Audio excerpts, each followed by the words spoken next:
ध्यानाभ्यास के लिए कृपया अपने नेत्रों को बंद कर लीजिए। अपने आनंद लोक में आइए।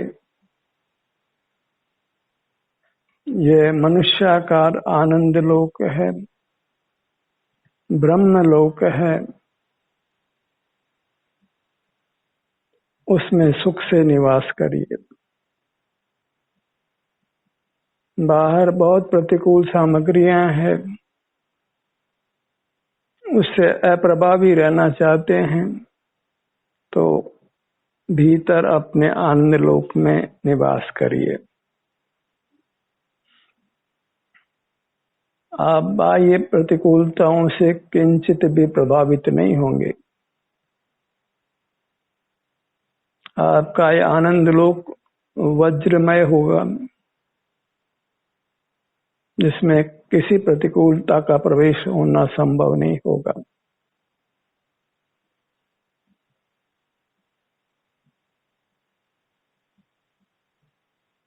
आपका ये चैतन्य लोक है जो मनुष्याकार है, वही आनंद से लबालब भरा हुआ है, आनंद का ही बना हुआ है।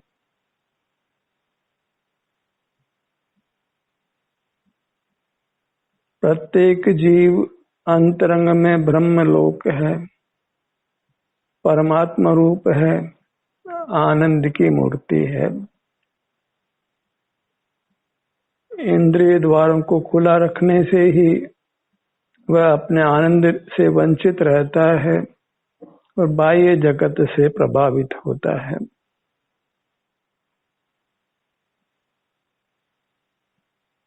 कमजोर रहता है, प्रतिकूल सामग्री से द्वेष होता है, अनुकूल सामग्री से राग होता है, और राग और द्वेष दोनों ही हमको तनाव उत्पन्न करते हैं, हमको रोगी बनाते हैं, दुखी बनाते हैं।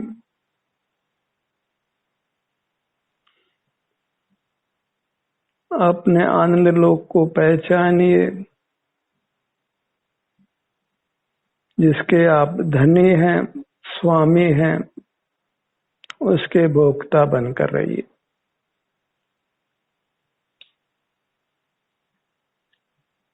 वास्तव में संसारी जीवों को अपने इस आनंद लोक की पहचान नहीं है, इसलिए वे बाहर आनंद ढूंढते हैं। आनंद फिर भी भीतर से ही आता है, बाहर से नहीं आता।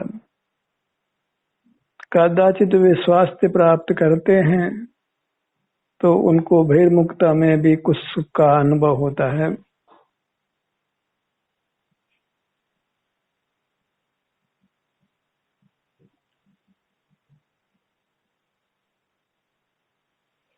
बहिर्मुखता में अल्प वैश्विक सुख मिलता है, जिसके पीछे ये जीव दौड़ता है।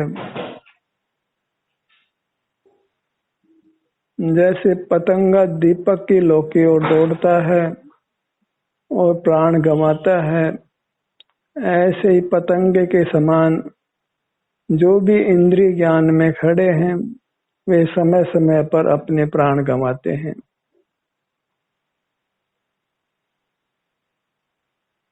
पतंगे में और मनुष्य में कोई अंतर दिखाई नहीं पड़ रहा है, दोनों ही विषयों की ओर दौड़ते हुए प्राण गंवाते हैं। केवल एक इंद्रिय का विषय ही नहीं, 5 इंद्रियों के विषय हैं। मूर्त पदार्थ स्पर्श वाला है, रस वाला है, गंध वाला है, वर्ण वाला है और ध्वनि वाला है। इन सब से ही यह जीव प्रभावित होता है। विषय सुख तो अल्प पाता है और दुख बहुत पाता है। अपनी सारी शक्ति जीव खोता है, अपना सारा समग्र सुख खो देता है।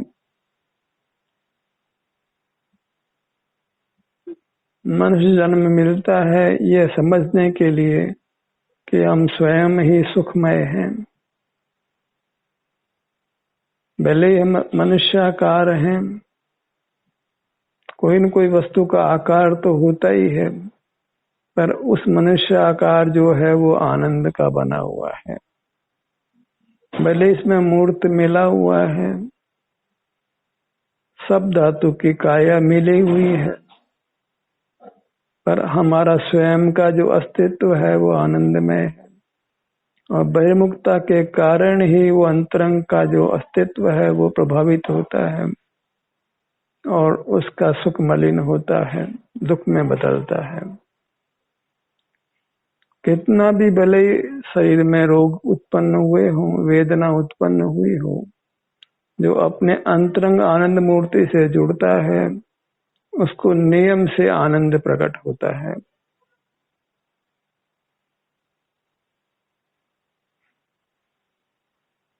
पानी भले कितना ही गर्म हुआ हो, जब फ्रिज में रखा जाता है तो ठंडा होता ही है, जब अग्नि का संपर्क छोड़ता है तो ठंडा होता ही है। ऐसे हम बाह्य जगत का संपर्क छोड़ते हैं तो फिर आनंदमय होते ही हैं।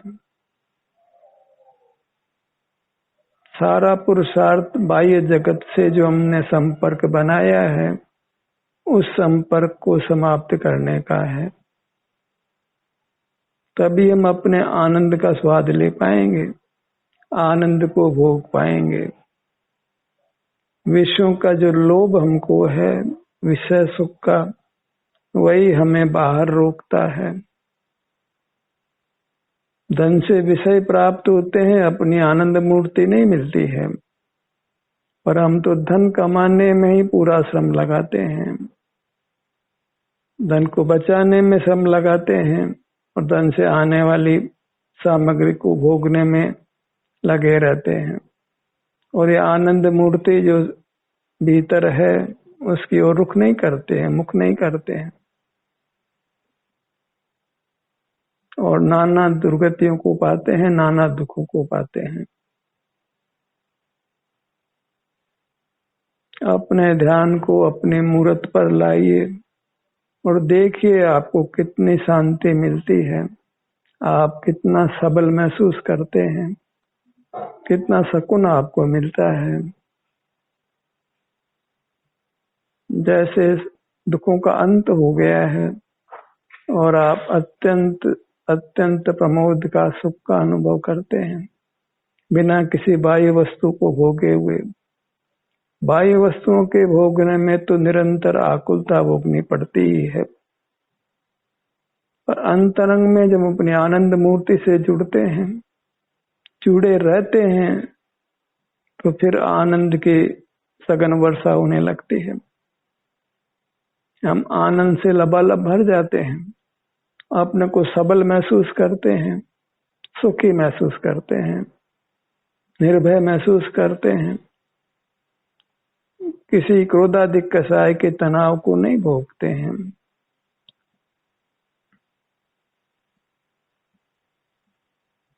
अपने में ही अपने आप को भरपूर आनंदमय देखते हैं, किसी की उपासना करने की आवश्यकता ही नहीं लगती है, किसी अन्य पदार्थ की भावना नहीं करनी पड़ती है, चाह नहीं करनी पड़ती है, अपने में मगनता होती है, अपने में आनंद का भोग होता है,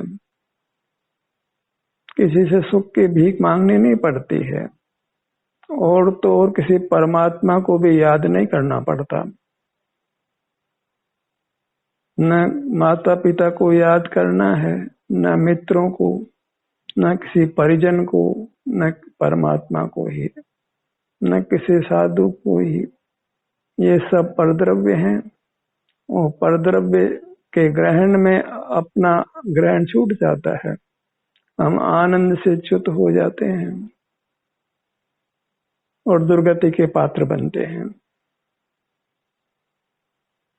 अपने को दुखों से बचाने के लिए और सुख पाने के लिए बस भीतर जो अपना मनुष्याकार है, भले ही वो मनुष्याकार दिखाई नहीं देता हो, तथापि यहाँ सुख शांति यहीं पे होती है, उससे हमें अपने रूप की प्रतीति होती है, रूप का ग्रहण होता है।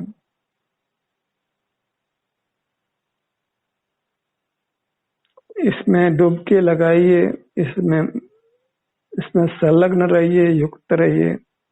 योगी का जीवन जीना है, भोगी का नहीं। जो भोगी है वह रोगी है और जो योगी है वह सुखी है। धन से भोग मिल सकता है लेकिन सुख नहीं मिलता है, क्योंकि भोग का फल दुख है।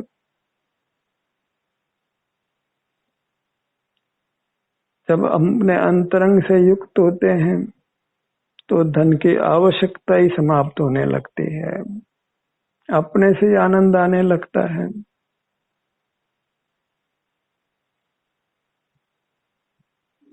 जब किसी दंपति को अपने से पुत्र होता हो तो फिर वो गोद लेने के नहीं सोचता है।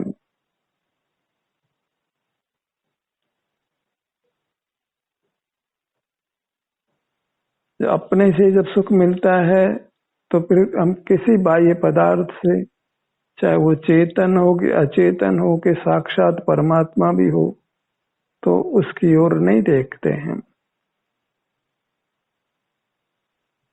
जब संत अपने में लीन होता है और सामने साक्षात परमात्मा भी हूं, तो वह नेत्र खोलकर उनकी ओर नहीं देखता है और स्वयं परमात्मा बन जाता है। परमात्मा बन जाने में सुख है कि परमात्मा की आराधना करने में सुख है, यह तो स्वयं विचार करने की चीज है। परमात्मा की आराधना करने में सुख नहीं है, स्वयं परमात्मा बन जाने में सुख है। किसी धनिक की सेवा करने में सुख नहीं है, धनिक बन जाने में सुख है। किसी बलवान की उपासना करने में सुख नहीं है, बल की अनुभूति नहीं है, स्वयं बलवान बन जाने में बल की अनुभूति है। किसी सुखी की आराधना नहीं करना है, स्वयं सुखी हो जाना है। इसके लिए बस अपनी जो सीमाएं है हमारे अनुभव में आती है, पगतली से सिर तक इतने से क्षेत्र में सुख से रहना है। कितना सुगम है आपको पाना, अपने सुख को पाना, और वह सुख जो सदा बना रहे, जिसमें कभी कोई टूटत नहीं हो, कोई विघ्न नहीं हो, कोई दुख की छाया नहीं हो, बस अपने में बने रहिए। दुख उसी को आता है जो अपने को छोड़ देता है, पर से युक्त हो जाता है, भोगी होता है, वही नाना रोगों को, नाना दुखों को, नाना व्याधियों आदियों को भोगता है।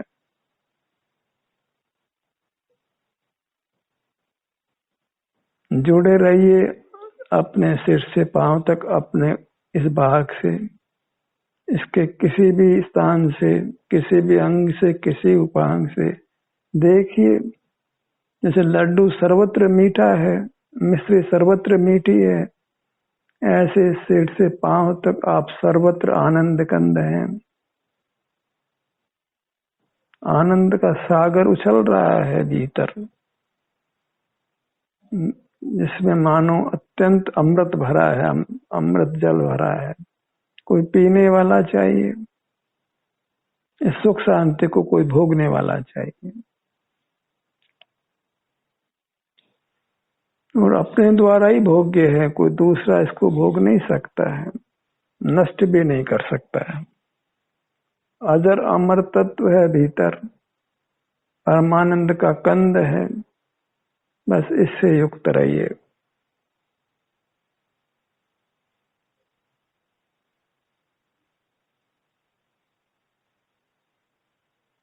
यहाँ तो बना बनाया आनंद मौजूद है, भोजन तो बनाना पड़ता है, धन को कमाना पड़ता है, धन से वस्तुओं को बाहर से लाना पड़ता है, पर ये तो आनंद बिल्कुल प्योर फॉर्म में पड़ा है, बना बनाया है, कुछ बनाना नहीं है। अनादि निधन है, इसका कभी जन्म नहीं हुआ, कभी नाश नहीं होगा। ऐसी अपने आनंद के धारक अपनी अमूर्त काया से युक्त होकर रहिए। कोई देखने का श्रम भी नहीं करना है, अपने में आ जाइए और आनंद भोगिए। मैं कैसा हूँ, कौन हूँ, ये विकल्प करने की भी आवश्यकता नहीं है। सीधे आनंद भोगिए, विचार करने की जरूरत ही नहीं है। जैसे भूखा व्यक्ति और सामने भोजन हो तो विचार नहीं करता है, भोजन करने लगता है। ऐसे हम सुख के पिपासु हैं, सुख की हमको कामना है और सिर से पांव तक ये सुख है। सीधे इस सुख का सेवन करना शुरू कर दीजिए। सीधे अपने सन्मुख होने मात्र से सुख का अनुभव होने लगता है।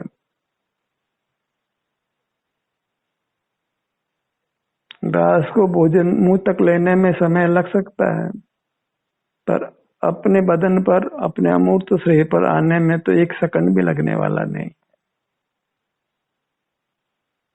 आपके अनुभव में कोई अंतराल नहीं होता है समय का।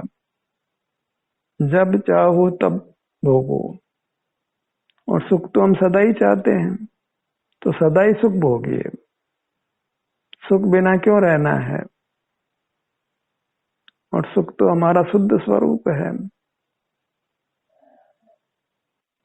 मिठास मिश्री का स्वरूप है, खारास नमक का स्वरूप है, खटास नींबू का स्वरूप है। कहीं लाना नहीं पड़ता है उनको। ऐसे सुख हमको कहीं से बाजार से लाना नहीं है, उसके लिए कहीं जाना नहीं है। बस अपने से युक्त हो जाइए, यही योग है। हाथ पांव का हिलाना कोई योग है, सो बात नहीं है। अपना मुख अपनी ओर कर लेना वो योग हो गया। तो बहुत मन चंचल हो तो फिर आसन आदि किए जाते हैं, ताकि शरीर में खिंचाव आता है तो हमारा उपयोग अपने पर बना रहता है, बाहर नहीं जाता है। प्राथमिक भूमिकाओं में आसन की उपयोगिता है। आसन से बदन में खिंचाव आता है, हम अपने से उठते हैं, बाहर से हट जाते हैं। इतना आसन की उपयोगिता है। पर ध्यान का अभ्यास जो करते हैं नियमित रूप से, उनको तो अपना उपयोग त्वरा से अपनी ओर आता है और ठहर जाता है। अपने में बने रहते हैं और सुख का अनुभव करते रहते हैं। अस्वस्थ नहीं होते, रोग का दुख नहीं भोगते, और इसमें कर्म बलवान नहीं होते। उपयोग कदाचित बाहर भी रहता है तो कोई प्रतिकूल सामग्री नहीं मिलती है, अनुकूलता मिलती है। बहिरंग और अंतरंग दोनों जीवन सुखद होते हैं। जितना भी बहिरंग रहना आवश्यक होता है, उसमें भी निराकुलता रहती है, विशेष आकुलता नहीं होती, अनुकूलता मिलती है। जो अपनी आराधना करता है, सारा जगत उसकी सेवा करने को तत्पर रहता है। जो अपने में लीन ऐसे परमात्मा को किसी भी नाम से पुकारें, पर सारा जगत परमात्मा को याद करता है, भले उसके स्वरूप को नहीं जानता है। कोई राम के नाम से, कोई महावीर के नाम से, कोई बुद्ध के नाम से, कोई ईसा के नाम से, कोई नानक के नाम से, पर की आराधना से कुछ सिद्धि नहीं है। मिश्री को मिठास के लिए दूसरी मिश्री को याद नहीं करना होता है। जैसे राम है, जैसे महावीर है, वैसे अंतरंग में हम हैं। कुछ भी अणु मात्र अंतर नहीं है। स्वर्ण पाषाण में रहा सोना भी सोना ही है, भले प्रकट सोना दिखाई नहीं पड़ता है, पर ताप पाता है, अशुद्धि हटती है तो एकदम कांतिमय हो जाता है। ऐसे ही जब अपने में निवास करते हैं, अपना ही ध्यान करते हैं, उस ध्यान के प्रताप से सब मूर्त जो मलिनता हमारे साथ बंधी है वो अलग हो जाती है और सुख प्रकट हो जाता है। हमारे बदन के किसी भाग में मैल जमा हो तो फिर चमड़ी फटने लगती है, पीड़ा होने लगती है। ऐसे अंतरंग में जब कर्म जमा होता है, सूक्ष्म मूर्त कर्म, तो सुख नष्ट होता है, दुख प्रकट होता है। कर्म को जमा मत होने दीजिए, कर्म के आने के द्वारों को बंद रखिए। इंद्रियां ही वो द्वार हैं, खुली इंद्रियां ही जिससे कर्म सुगमता से हमारे भीतर प्रवेश करता है और रहता है। पर जब हम अपने भीतर आ जाते हैं तो फिर कर्म के आने का द्वार तो बंद हो जाता है और जाने का द्वार खुल जाता है। एक वाल्व जैसा सिस्टम है, जब हम बहिर्मुख होते हैं तो कर्म भीतर प्रवेश कर सकता है, भीतर वाला बाहर नहीं जा पाता है। जब हम अपने में निवास करते हैं तो भीतर वाला कर्म बाहर जाता है, बाहर वाला कर्म भीतर नहीं आ सकता है। जब हम कर्म रहित हो जाते हैं तो आनंद से भर जाते हैं। ध्यानाभ्यास हमको कर्म रहित करता है। जब हम कर्म से रहित होते हैं तो सब दुख मिटता है। दुखों का मूल निमित्त कारण कर्म है। बाह्य सामग्री निमित्त का निमित्त है। जब कर्म बलवान होते हैं तो बाहर की सामग्री हमारे प्रतिकूल हो जाती है, और जब कर्म बलवान नहीं होते तो बाहर की सामग्री हमारे अनुकूल हो जाती है। ऐसा ये ऑटोमेटिक व्यवस्था है।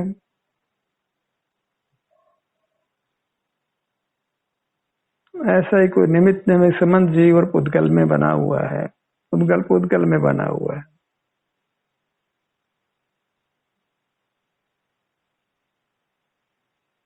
अपने ध्यान को अपने मुखमंडल पर लाइए।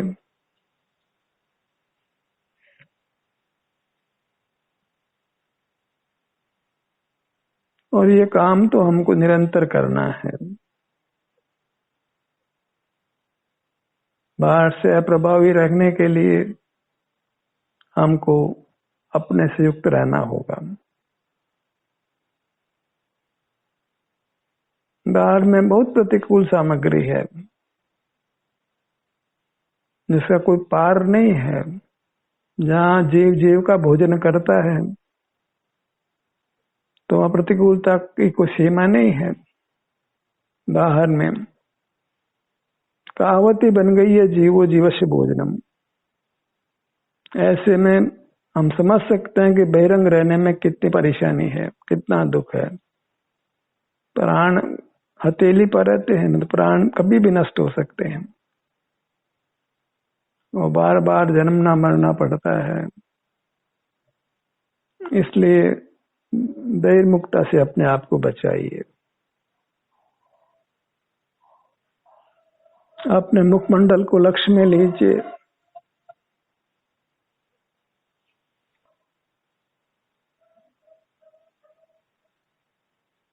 अंतर यात्रा आपको अपनी प्रेरणा से करनी है, क्योंकि ये कार्य हमको अनवरत रूप से करना है। बाहर के कामों को यथासंभव कम करते हुए जाना है।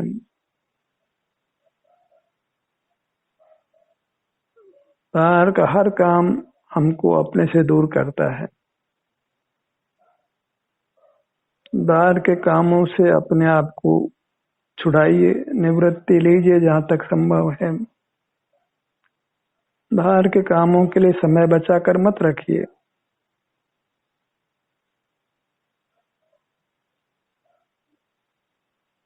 कम से कम बाहर के कामों को करना है, अधिक से अधिक भीतर रहना है, अपने से युक्त रहना है। दुख नहीं चाहिए तो ये करना होगा। जितना बहिर्मुख रहेंगे उतना दुख भोगना पड़ेगा। कोई बचाने वाला नहीं है। किसी परमात्मा को याद कर लीजिए, माता पिता को याद कर लीजिए, बच्चों को याद कर लीजिए, मित्रों को याद कर लीजिए। जब कर्म बलवान होगा तो कोई सहाय नहीं होगा, जो अनुकूल है वही प्रतिकूल हो जाएंगे। माता पिता ही अपने संतान को मार देते हैं, बच्चे अपने माता पिता को मार देते हैं, मित्र मित्र को मार देता है, पति पत्नी को मार देती है, पत्नी पति को मार देती है।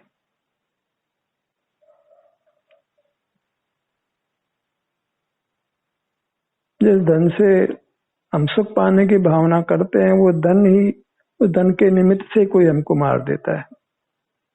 धन ही हमारी मृत्यु का कारण बन जाता है। बाहर का ही शरण नहीं है। धीरे धीरे बाह्य आवश्यकताओं को कम करते जाना है और उसका एक ही उपाय है कि धीरे धीरे अपना समय अपने से युक्त करने में लगाना है। अधिक से अधिक पूरी शक्ति लगाकर शक्ति को छिपाना नहीं है। जब जब हमें अनुकूलता है तब तक अपने चिन्ह मुहूर्त से जुड़ जाना है और अपना संवेदन करते रहना है ताकि हम बाहर से प्रभावित नहीं हो, कमजोर ना पड़े, रोगी ना हो, मानसिक तनाव नहीं हो, भूख प्यास आदि की ज्यादा कष्ट नहीं हो। अन्यथा जीवों को भूख प्यास निद्रा और नाना कष्ट होते हैं। इन सब से बचे रहने के लिए और सर्वांग आनंद का अनुभव होने के लिए अपने सर्वांग से युक्त होना है। अपने धड़ भाग को अनुभव में लीजिए।